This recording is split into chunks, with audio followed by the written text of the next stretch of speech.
bend over. This may hurt a little bit. There's gloves and Vaseline.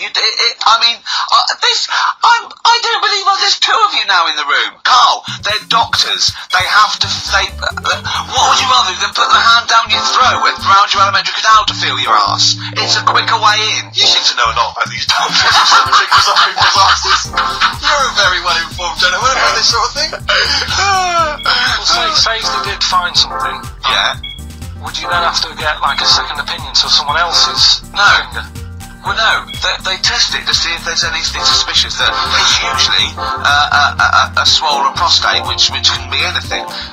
So they catch it early, and that's it. They feel up there. But if you want a second opinion, then the same doctor will just stick a thumb up and feel around there. So he always works in the same way. Yeah. Whereas if there's a doctor who can, I don't know, put me at ease. I mean, surely there's another way around it. I don't believe that. I mean, what is this? 60 million people or something in the world, isn't it? 60 billion or something? Well, 6 billion, something. Yes, you got it. Right. You hit it. Well done. Right. So yeah, there's 6 billion. Yeah, what's 6 billion then? Loads, isn't it? So you want a doctor to assure you that the finger at the mouth thing is not painful and that it's necessary. And that it's not necessary. It's just that it's not an easy way round. Or what's the phone number here? It's change that, haven't they? Oh, for the producer! Here it is. 0871 222 1049. I think you select option 1. It tells you there. Please, if you're a GP, or if, even if you completed medical, I mean, we want a qualified doctor, really. Anything else is not good enough for Carl Wilkington. You can ask him all the other questions. Because Carl, as I said last week, he doesn't feel his own testicles. He doesn't like the feel. Yeah. So, I'd like a doctor to explain to him how necessary that is. And this is truthful as well. I've got very slight pain around the genital area at the moment. And I think it might be some kind of groin strain, but I'm a little bit anxious, not entirely sure. Yeah, you've been with me twice when I've gone along to get him checked. Yeah. I go, oh, what's that? Yeah, it's terrible. I mean, but, it's usually... I think you're in a pretty low risk of it. I hope so. You're coming out of the 20s. I think testicular sort of. I shouldn't be doing this. I'm not qualified. And all they said was to me sort of like his 20s and 50s. So we're into it. I sort of felt like they dropped a bit when he was on holiday. I don't know if that's like when you're relaxing or wearing shorts or something. How far? If it's too far, it's too far. Was that been properly walking? What do you mean? Why? It's just a bit sort of. I had shorts all day, and I've been walking about on the beach, what have you. And then at the night, when I put some long trousers on, I'm sort of walking like they probably like stretching a little bit. Sometimes, I told you when I was about 18, I was scared. I went to the doctor. I felt a pain, right? And because I was doing biology, I thought I'd show off. This doctor said, "I've got a pain. I think it feels like it starts in the epididymis and goes up through the urethra bladder." And he went, he said, "Your jeans are too tight. They're squashing your balls." So we want a doctor like that. So what's the phone number again? It's 0871 222 1049. What do you mean the balls dropped though? We've got to come back to this. I don't know, they just felt like, it's not too bad at the moment. I was alright on the way. I feel twinkies all the time, but you never know whether it's just physical. They felt like they wouldn't be out. Do you know what I mean? They sort of felt like they might need to. There wasn't a bloke standing really close to you, was there? You just get something stuff just on the way back. What's the way back? Someone else will take a leaf out of you because they just walk around, they've got nothing on it. Why? Well, let's play this outbreak. Have you had another encounter? I've got time, I'll tell you right. Have you really?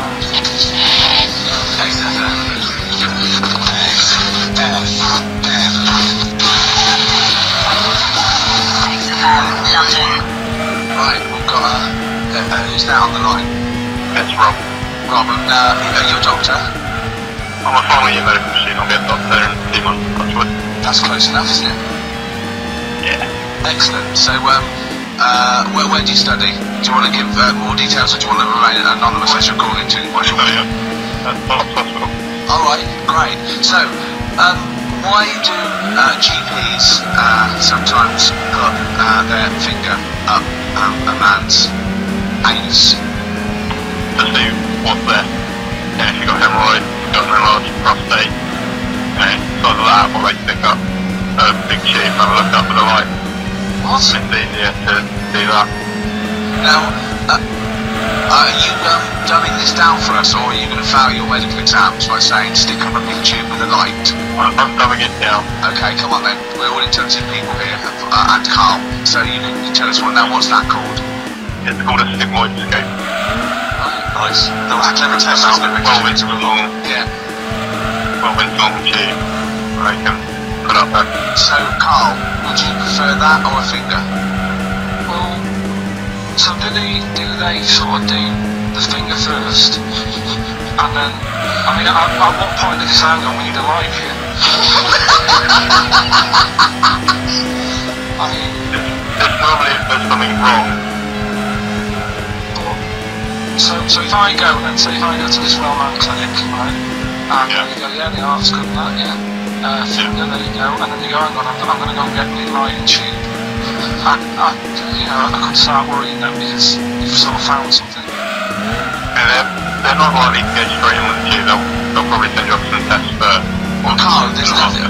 No, you go to these places to put your mind at rest and to know where you are with your health. I mean, it's not that you go along. That's what most people worry about. They think that because I'll go along and they'll find something. Well, one, that's illogical. It doesn't hide the fact they find something because you go along. And two, if they do find something, it's a good job you went along. I mean, I'm a hypocrite because I don't go to the doctor, but I've had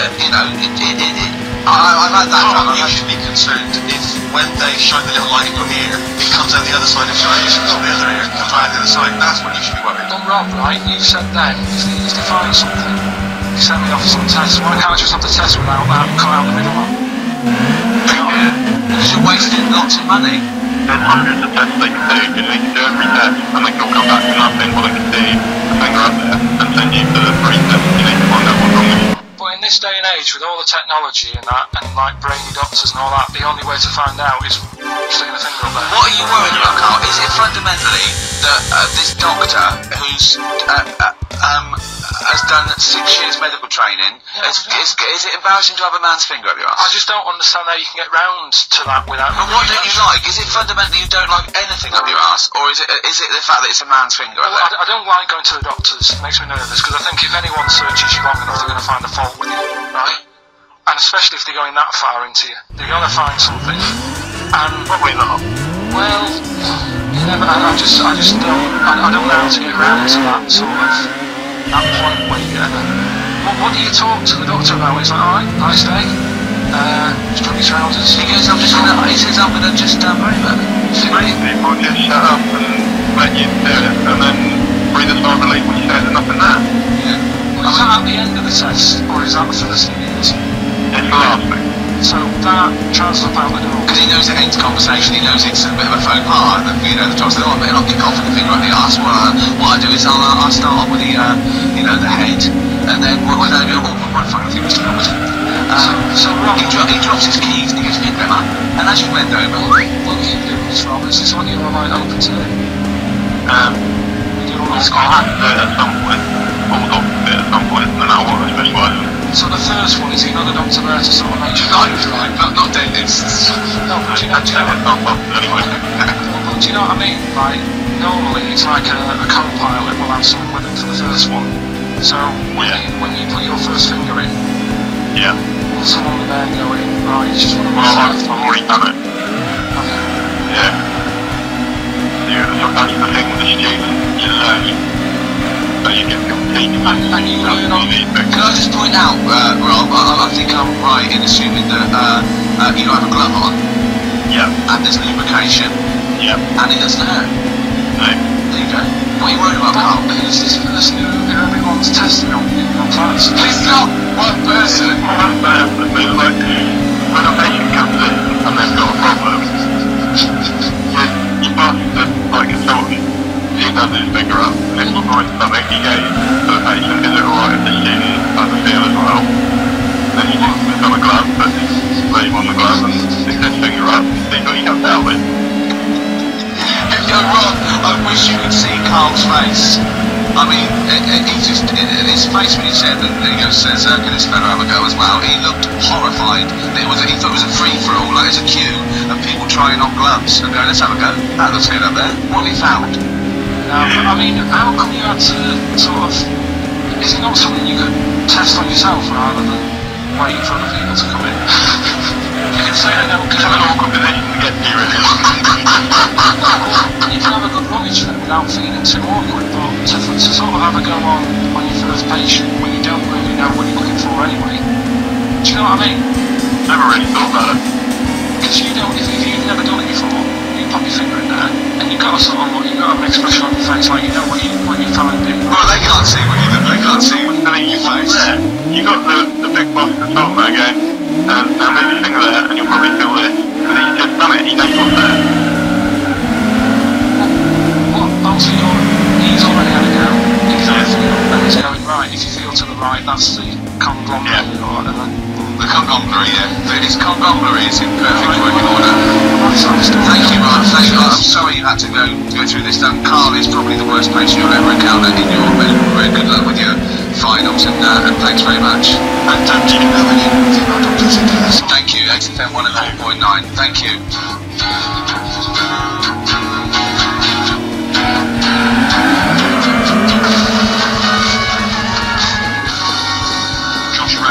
It's the 921 XFM 104.9 Speedway, Ricky Gervais, Carl Pilkington, and what is it time? I think so. Yeah. Oh, chimpanzee, that monkey news. Right then, so there's this monkey, right, in Canada. It's in a zoo in Toronto, I think it is. His name's Pascal, right, and what happened was all the people in the zoo sort of said, you know, what can we do? Sort of spice the day up a bit. So they left. Embellishing. No way, this is a news story. Okay. So they Any left. dates? Just let him read the news. I want to interrupt Moira Stewart. It was about to. No, because she always says today, so you know it's news. She doesn't say, right, there was a monkey, right? No, Well, in Canada, right? Just finish the game, you're all right. A couple of weeks ago in this zoo in Canada, Right, they got a camcorder right. and they said let's leave it for the monkey to have a play with, right? So anyway, they passed it around. Won a BAFTA. And a couple of chimps and that were rubbish at it. They were like filming the floor and all that, and the fingers were always in shot, stuff like that, right? But anyway, there was this one chimp called Pascal, right? Who Annoys me that you call them monkeys, though. They're not monkeys, they're apes. Go on. he was a dab hand at it, right? He was like filming stuff, really good shots, you know, sort of nice mood and that. He used the lighting properly and all the rest of it. No, he didn't. This is the news. What are you talking about? Oh, Steve is so annoying. You know it annoys me so much. Things like that. He was a dab hand. He was doing really good shots. It really annoys me. Let's hear the news. Anyway, right, so he started at night, like when the zookeepers went home, he started filming like other monkeys on the go, like whilst they were at it, right? And he was filming them and what have you. The Ron Jeremy of I the love zoo. it. You know it's going to end up on the web. So anyway, the zookeepers came in the next day and he's like, let's see what shots he's got. Anyway, he's got all this like, you know, all these monkeys at it and what have you. So, Oh, yeah, this is, honestly, you don't know what this is doing to me, Steve. Can I stop it now? So they thought like, actually there's a few monkeys who aren't at it enough, do you know what I mean? They have problems and what have you, so let's give them the videos. That is so untrue. This is so untrue. It's so untrue that it was filmed by a monkey. It's so untrue. Oh, God, you're talking so much shit again. You must know that's not true. There's no way. I'm loading up the tapes out. Look at me. Don't keep talking. Look at me. You must know that's not true. Can we just hear the end of this story? I didn't go on the last week's thing, not the full story. I've got the full story still out. There is no way that by chance, all this, what should we do? Let's give him a camcorder. That could happen. He then films him at it. That might happen. It might happen, but I don't think he'd keep the camera still. Two, they go, oh, no, this is good shit. This is good shit. Look at that. He's got a lovely shot here. So let's I lost my way there. So the monkey is filmed the monkey horn, and now they're showing it to the other monkeys. Is he directing like a stage? That's what you go. Anyway, so they got all these other tapes, because what happened was, he's quite good at this. Oh, And the animals are happy having him around because he's not a human, it's just pointing down to show him. So we started putting other things like ostriches, right. Adult shit. It was So, do you know they have a problem with pandas in Japan? Just sent him out there filming Beth. Where are you going? Honestly, you really annoy me. There's no way this is happening. It's just at the end. Why can't he just find a real story about a monkey? Let's hear the end. At the end, he's going to China, so he's still in the panda as well. No, it's not. They want to send a monkey director. They would not send a monkey director.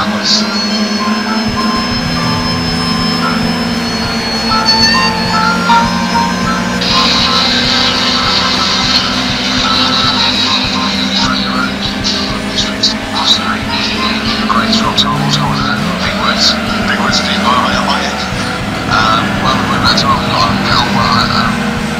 the show is still in the end. I enjoyed it. The scientists stuck in a big, hut in the middle of nowhere in pitch darkness, 10 of them. Well, I'm particularly fascinated, Rick, by the figure of the arts discussion. The Chinese and age well, gingers, yeah, all that. Well, actually, they're probably securing the knowledge that they want to kill some time, and it's dark. There's anything better than singing if you know what else is. Exactly. So enjoy that. But they've been hanging on for Rockbuster's clues, I imagine. Is the answer? Sorry, give us the clue again quickly. Alright, so the first one was the fella let his wife know how he got the bruise on his legs. Go on. Right, that was Courtney Love. Courtney Love. So that's Courtney Love. So that one's like. The second one, that Potter. Just let it go. Am I just letting that go? I'm not even giving got time to take a shit back. Okay. That Potter lad, he's got a lot of ball on him and all that stuff with wizards. Go on. That's Brave Harry. Bravery. Sort of excellent band, Brave Harry. That works as well. No, it doesn't. And the last one. No, it doesn't work. The Buddhists. It doesn't work. Won't be able to get in their temple without Doesn't work. Brave Harry. Doesn't work. Brave Harry. Buddhists won't be able to get in their temple without these TM. The monk keys. So who got all them?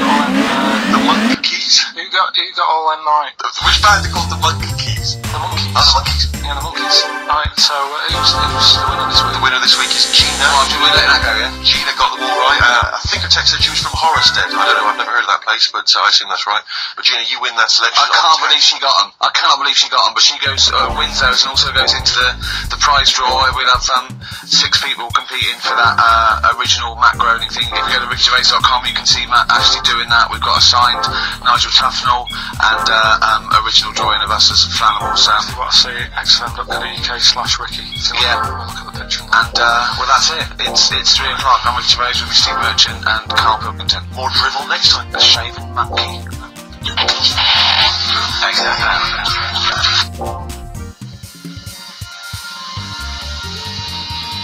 honest mistake by the